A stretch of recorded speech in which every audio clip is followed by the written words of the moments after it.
사랑의 세레나데, 사랑의 세레나데라는 제목으로 하나님의 말씀 함께 나누고자 합니다. 지난주에 한국에 굉장히 기쁜 소식이 있었죠. 많은 사람들이 아마 서프라이즈 되기도 하고 너무 기쁜 소식이었던 것 같습니다.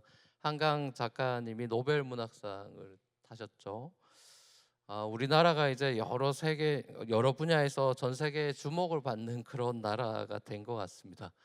빌보드 1위를 하지 않나, 또 아카데미 상을 받지 않나, 이제 또 생각도 못했던 그런 노벨 문학상까지 받는 걸 보면서 우리나라 정말 많이 발전하고 또 문화예술 분야에서 특별히 더 이렇게 앞서가는 이런 나라가 됐나 하면 그런 뿌듯함과 자랑스러움도 느꼈던 것 같습니다.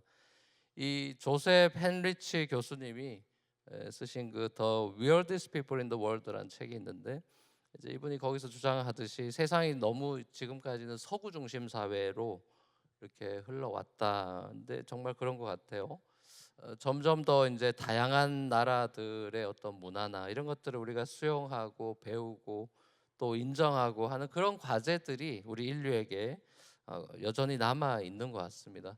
특별히 이런 이제 미국의 소위 빅테크 기업들이 주도해 나가는 이런 이 시대의 문명의 발전에 있어서 이 서구적인 세계관, 가치관의 힘이 굉장히 점점 더 크게 느껴지는 시대인 건 사실인 것 같습니다. 이런 시대일수록 뭐 작은 나라든 큰 나라든 또 후진국이든 선진국이든 모든 나라들이 저마다의 그런 문화들을 가지고 있고 또 그것들을 잘 유지해 나가면서 다양한 것들을 우리가 함께 배워가는 그 이제 창세기에 나온 무지개처럼 여러 가지를 우리가 함께 배우고 하면서 발전해 나가는 그런 필요도 더 느끼게 되는 것 같습니다. 그런 의미에서 우리 한국 문화가 전 세계에 이렇게 널리 퍼지고 또 각광받는 그런 모습들이 저는 개인적으로 굉장히 필요한 부분이겠다 싶기도 합니다. 또 뭐 넷플릭스는 요즘 뭐 흑백 요리사 그런 얘기도 더 많이 하던데, 저는 뭐 먹는 거 별로 그렇게 관심 많지는 않고, 많이는 먹습니다만 요리를 잘 못하고 뭐 그 막 까다롭지는 않아서.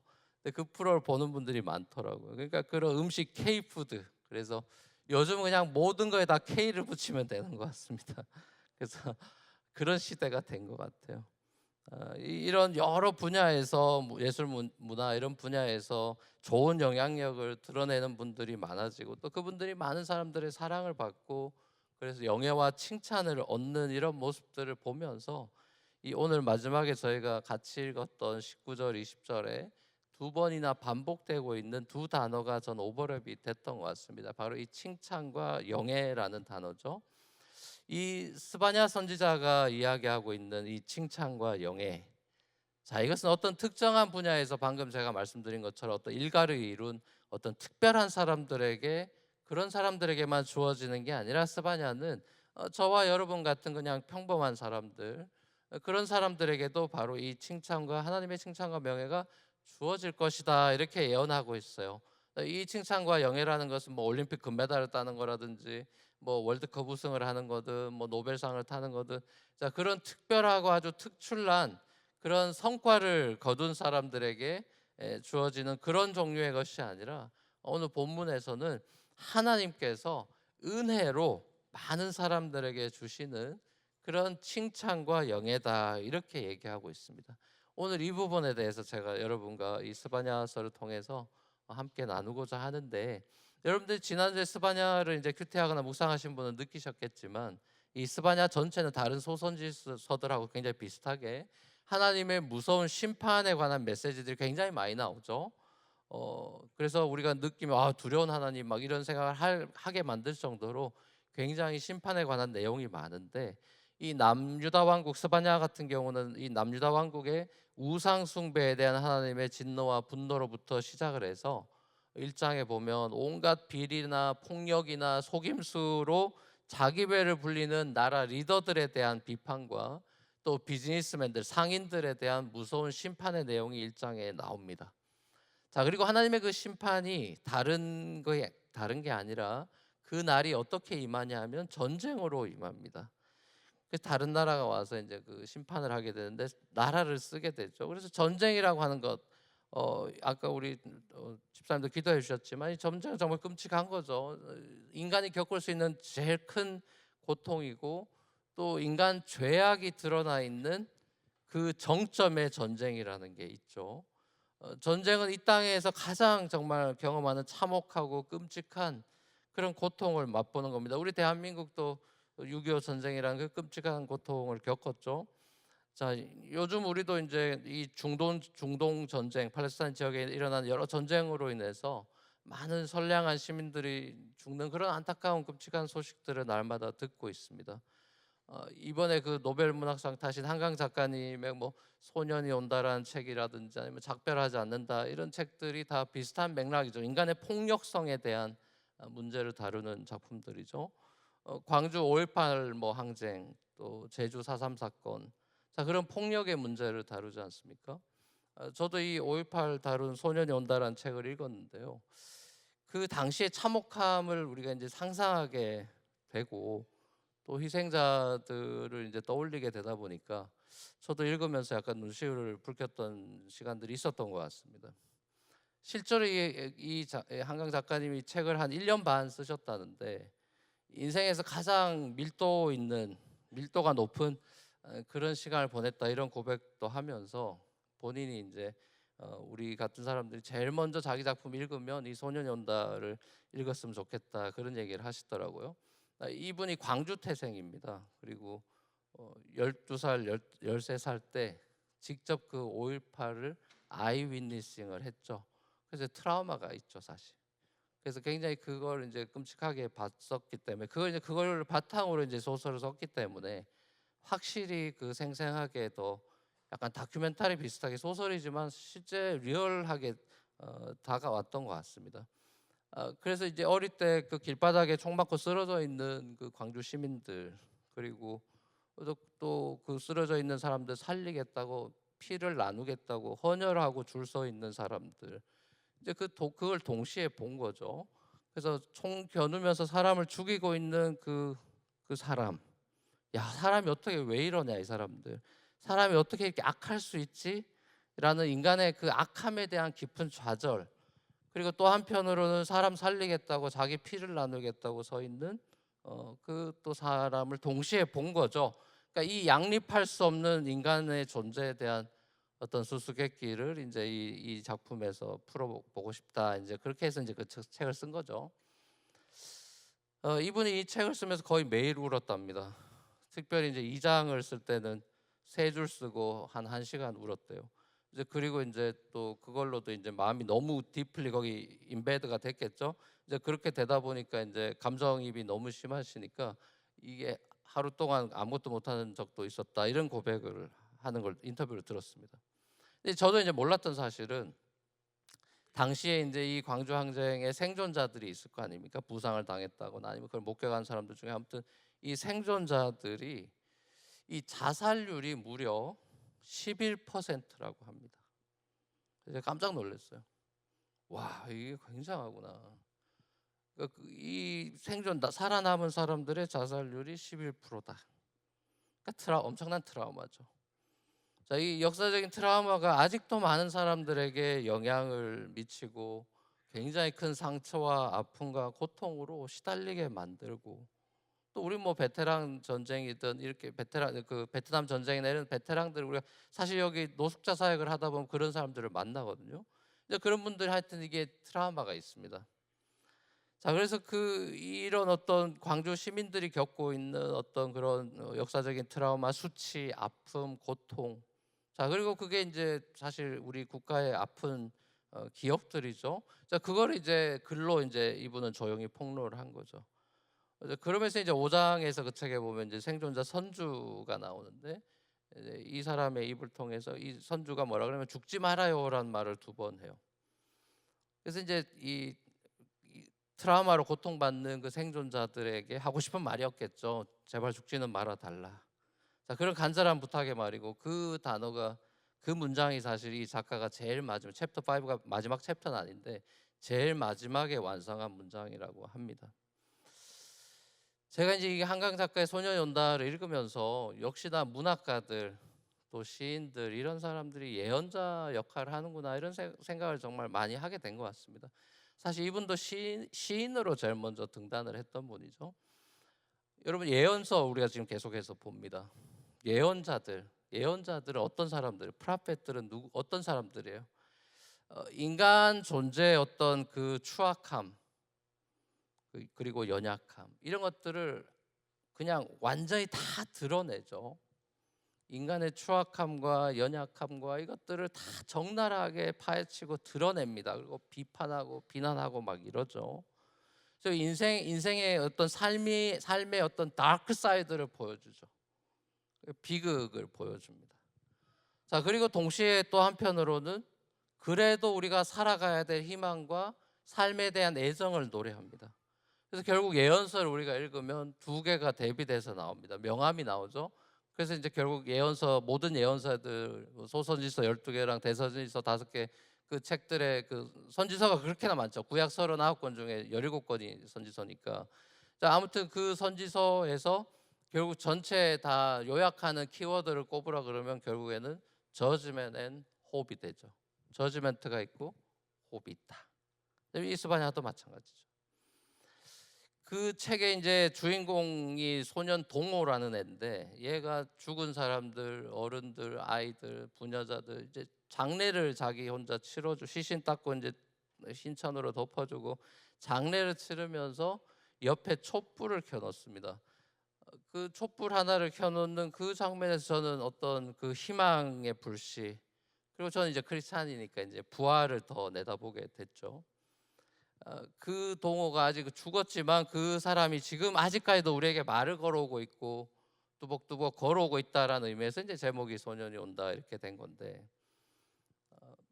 이 정도면 스포를 너무 많이 해서 여러분이 이제 안 읽으셔도 될 것 같습니다.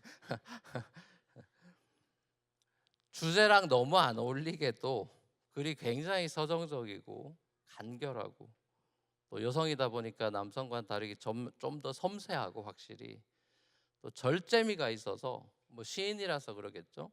절제미가 있어서 굉장히 저도 개인적으로는 더 그 농도가 있어서, 뭐 본인도 밀도 있는 시간을 보냈다지만 아무튼 굉장히 개인적으로 좀 더 제게도 임팩트가 있고 좀 더 감동적이었던 것 같습니다. 지금도 팔레스타인 지역에서 그리고 러시아에서 쏘아된 어떤 포탄, 그리고 무고하게 희생당하고 있는 아이들, 시민들의 모습을 생각하면 이 죄와 고통 아래 놓여 있는 이 인류의 이 서글픈 운명의 끝이 제발 빨리 왔으면이라는 그런 기도가 절로 나오죠. 하나님께서 이 모든 세상의 악을 바로 잡으시고 고통과 눈물로 살아가고 있는 사람들의 눈에서 눈물을 닦아주실 그날이 바로 모든 선지자들이 기다리는 그날이죠.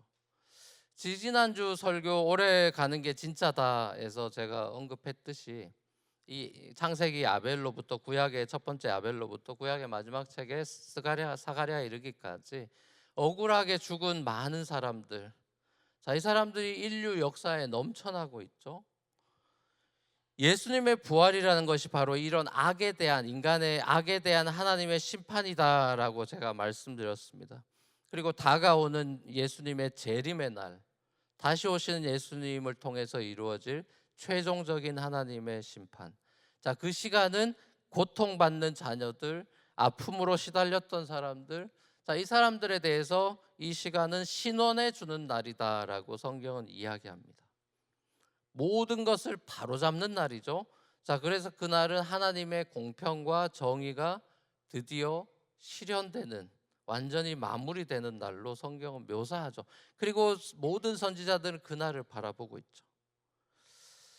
노래가 그친 땅에서 노래가 다시 불리워지는 축제의 날, 거만을 떨던 사람들이 다시는 거만을 떨 수가 없는 그날, 두려움과 슬픔이 사라지고 다시는 모욕을 받지 않는 날, 이젠 드디어 그토록 그리던 내 고향, 내 집으로 돌아가게 되는 날. 성경은 또 홈이란 띠이 많이 있죠. 드디어 이 날은 집으로 돌아가는 날이다.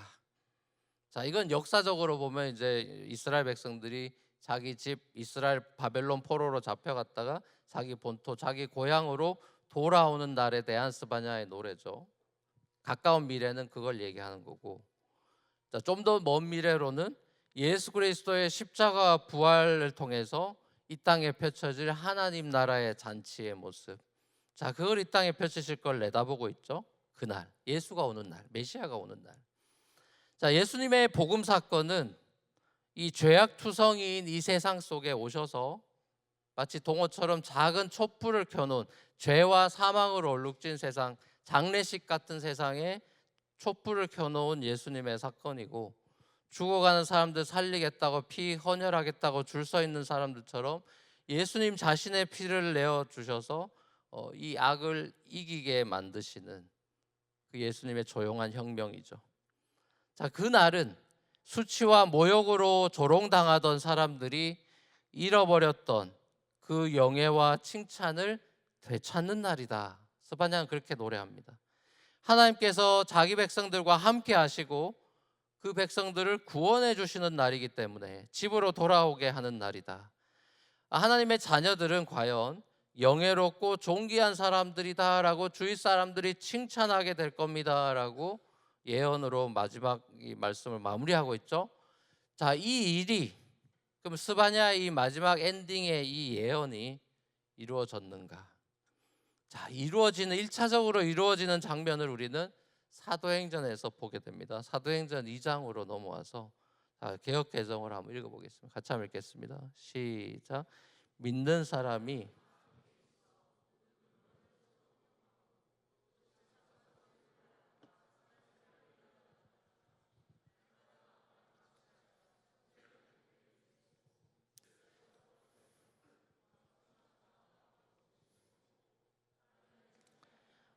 또 온 백성에게 칭송을 받으니 주께서 구원받는 사람을 날마다 더하게 하네.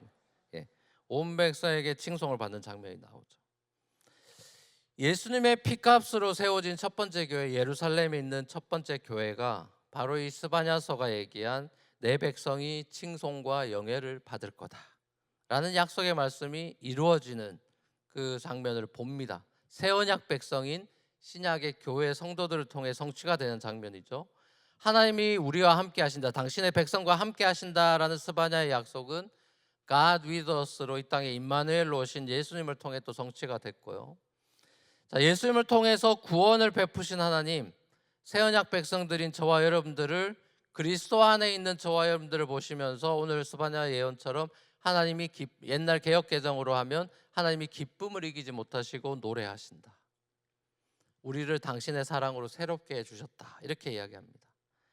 하나님의 우리를 향한 이 사랑이, 그리스도 안에 드러난 이 사랑이 이제 세상에 흘러가서 모든 백성들, 모든 백성과 민족과 방언에서 하나님을 노래하게 되는 새하늘과 새 땅, 그 새하늘과 새 땅을 창조하시고 기뻐하시면서 노래하시는 그 하나님의 모습을 이 예언자 스바냐는 예언자적인 상상력으로 노래하고 있습니다.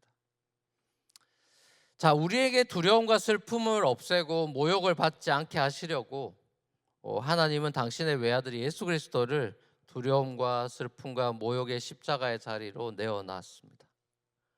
하나님이 우리를 당신의 자녀 삼으려고 우리의 영예와 칭송을 얻게 하기 위해서 자기의 아들 예수의 영예와 칭송을 십자가에서는 포기하셨죠. 자, 이 하나님의 놀라운 십자가 사랑에 감동한 초대교회 성도들이 그 하나님의 은혜의 사랑의 하나님을 찬송하고 찬미하고 날마다 모여서 떡을 떼고 교제하면서 그 하나님의 말씀에 순종하면서 새로운 공동체를 팍스 노마나 힘과 무력과 폭력으로 지배하던 그 시대에 조용한 혁명을 일으키는 공동체가 됐죠. 재산과 소유를 막 팔아서 각 사람의 필요를 따라서 막 교회 안에서 막 나눠줍니다. 굉장히 레디컬한 공동체가 탄생이 됐죠. 그 복음으로 새로워진 삶을 성도들이 살게 되면서 이 무브먼트가 누룩처럼, 예수님의 천국 비유처럼 누룩처럼 세상으로 퍼져나갑니다. 그리고 수백 년이 지나서 로마가 무너집니다. 자, 이것이 하나님 나라 운동의 본질이죠. 여러분, 하나님의 자녀들은 어떤 사람들입니까? 저와 여러분들이 교회에 오면은 항상 듣는 말입니다. 우리의 정체성에 대해서 늘 리마인드, 컨스탄트 리마인드를 주죠. 당신 하나님의 아들입니다, 딸입니다. 우리는 하나님의 자녀라는 얘기를 많이 듣고 서로가 하나님의 자녀라는 걸 인정하니까 형제님, 자매님이라고 부릅니다. 새로운 가족이 됐으니까요. 하나님의 자녀라는 건 도대체 뭐냐? 하나님의 자녀는 어떤 사람이냐? 여러분, 하나님의 자녀라는 것은 정말 우리가 감히 그 타이틀을 내가 받아도 되나 싶은 굉장히 엄청난 일이죠. 그냥 내가 하나님의 자녀가 됐구나 뭐 이러고 넘어갈 수 있는 얘기는 아닌 것 같은데요. 왜냐하면 내 삶의 모양을 봐서 내가 그 거룩하신 하나님의 자녀라고 라는 주눅이 들 경우가 더 많을 겁니다. 내가 하나님의 자녀라는 어떤 프라이드나 명예나 영예나 이 칭송을 받는 그게 하나님의 퍼포스라고 분명히 예언이 돼 있는데, 자, 오늘날의 우리의 삶이나 아니면 한국 기독교의 모습이나 이런 걸 봤을 때는 크리스찬이 욕을 많이 먹죠. 영예나 칭송을 받는 경우가 물론 있지만 그런 경우보다 오히려 그 반대인 경우가 많잖아요.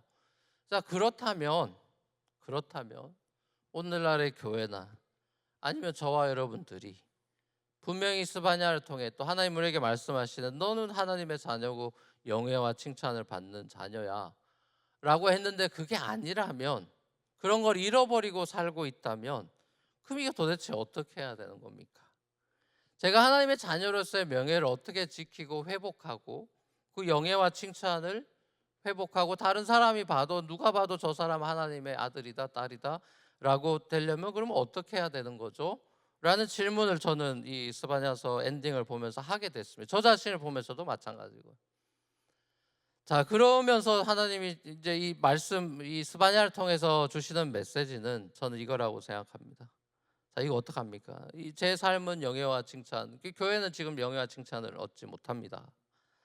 자, 이걸 회복하기 위해서 가장 중요한 한 가지는 이 말씀 속에서 발견하는 것인데요, 바로 하나님께서 이런 별 볼 일 없고 늘 넘어지고 또 세상 사람들의 조롱을 받고 늘 비난 속에서 시달리는 저와 여러분들에게 우리가 그 소리만 계속 듣는 게 아니라 하나님이 우리를 향해 들려주시는 사랑의 세레나데를 들어야 된다는 것입니다.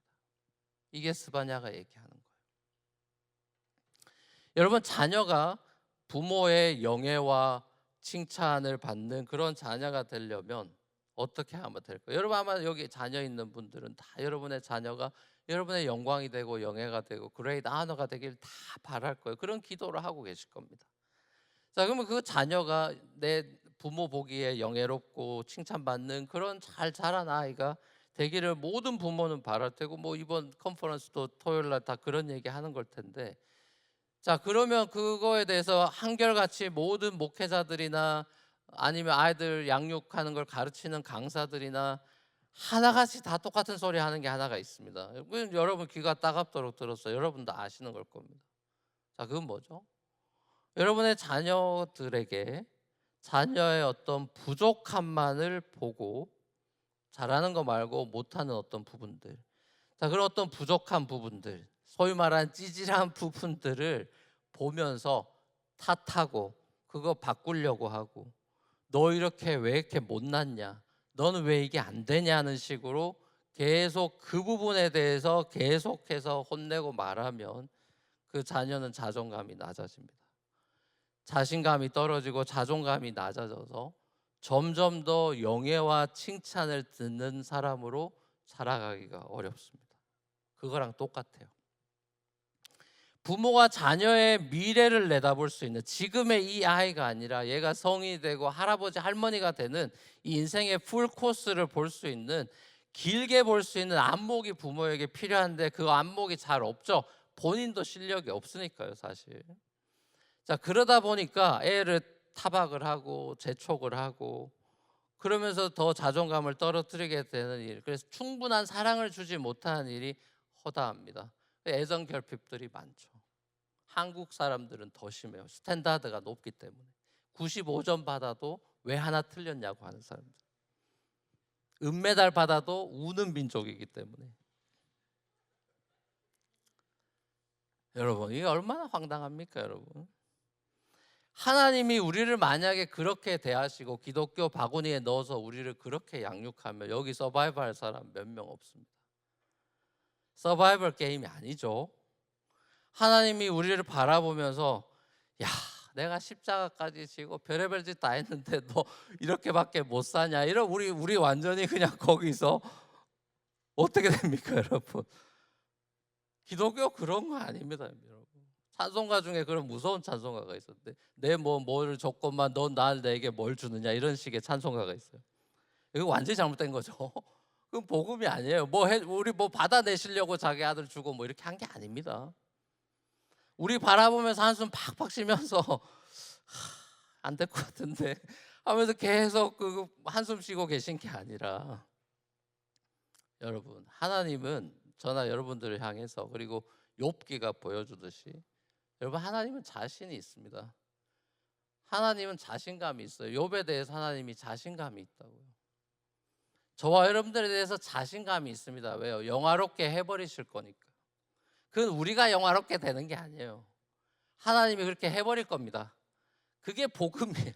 그게 다 이루었다는 메시지예요. 십자가에서 하나님이 우리를 보면서 한숨 팍팍 쉬면서 지금 이 아무것도 핸들 안 되고 엉뚱한 짓 하는 우리 그 현재만 바라보지 않습니다. 엉뚱한 짓 하는 현재 베드로만 바라보지 않죠. 십자가 거꾸로 매달려 죽을 베드로를 바라보고 개발하고 이름부터 바꿔버리죠. 여러분, 하나님은 자신이 있습니다. 저와 여러분들을 키움에 있어서 하나님은 덜덜 떨지 않습니다. 자신이 있어요. 그래서 여유가 있어요. 우리 부모들이 자녀들을 막 닥달하고 난리가 나면 우리가 여유가 없어서 그래요. 우린 자신이 없죠. 얘를 바꿔놓을 자신이 없잖아요. 하나님은 자신이 있습니다. 그게 우리랑 아예 차원이 다른 겁니다. 그분은 전능하신 하나님을 노래하고 있잖아요. 스바냐가 그는 구원을 베푸실 전능자시라 이렇게 얘기하잖아요. 하나님이 예수님 안에서 우리를 영화롭게 해버릴 겁니다. 그렇기 때문에 하나님이 사랑의 노래를 우리를 향해서 부를 수 있는 겁니다. 지금 이 찌질함으로 계속 가면 노래가 안 나오겠죠. 그 우리의 완성될 걸 하나님은 다 보시기 때문에 노래하십니다. 그러면서 뭐라 그럽니까? 아가서에서 뭐라 그래요? 나의 사랑, 나의 어여쁜 자야, 일어나 함께 가자. 그렇죠. 그 사랑 안으로 우리를 초대하십니다. 이사야에서 너는 내 거다, 내 손바닥에 새겼다, 너는 내 거야 라고 얘기합니다. 선지자들을 통해서 다 주는 메시지죠. 내가 너를 사랑한다 그럽니다. 물 가운데 지나도 불 가운데 지나도 지킬 거랍니다. 에베소 신약으로 넘어오면 뭐라 그래요? 너는 내 걸작품이다, 마스터피스다, 원어로는 포에마다, 영어로는 포엠이죠. 너는 내가 정말 정성 들여서 쓴 최고의 시다 이거예요. 너가 나의 포엠이다. 자, 그렇게 우리에게 이야기하십니다. 사도 바울은 우리가 새로운 뉴 크리에이션이다라고 얘기하죠. 그리스도 안에서. 자, 이런 우리를 바라보면 우리만 떼놓고 보는 게 아니라 그리스도 안에 있는 우리를 보기 때문에, 다 이루신 분과 함께 있는 우리를 같이 바라보시기 때문에 하나님은 노래하십니다. 우리를 바라보며 노래해요. 당신의 사랑으로 우리를 새롭게 해 나가시죠. 자, 이게 안 믿어지시면 창세기로 돌아가면 됩니다. 창세기 1장으로 돌아가면 되죠. 저거 하나님이 창조하신 사건이 나오죠. 하나님의 창조의 클라이막스는 뭡니까? 하나님이 기뻐하셨다는 거예요. 엔딩은 다 첫째 날도 기뻐하셨다, 둘째 날도 낮이 되고 저녁이 되고 아침이 되니 심히 좋았더라. 토브로 나오죠.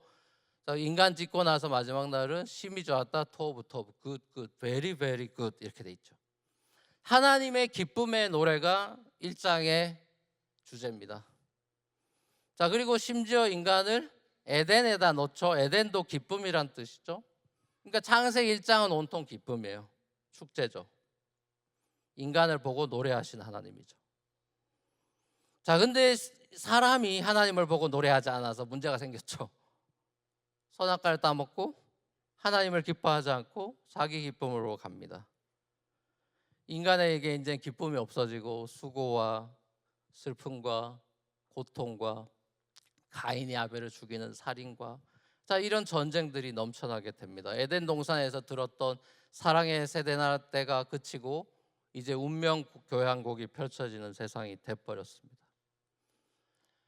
자, 하나님께서는 이런 세상에 하나님이 당신의 외아들 예수를 보내시고 그 죄인들을 구원해 내시면서 새로운 세상, 뉴 크리에이션, 뉴 헤븐즈 앤 뉴 월, 새로운 하늘과 새로운 땅을 만들어서 여기서 영원토록 살게 하겠다. 이게 이제 복음의 핵심이죠. 그리고 그 안에 들어온 사람들은 내 자녀들이라고 부르는 그 특권, 하나님의 자녀가 되는 권세를 주셨으니 라는 이 소식이 우리에게 복음이죠. 자, 그리고 이 복음은 모든 사람이 들어야 될, 집 나간 탕자들도 다 들어야 되는 소식이죠.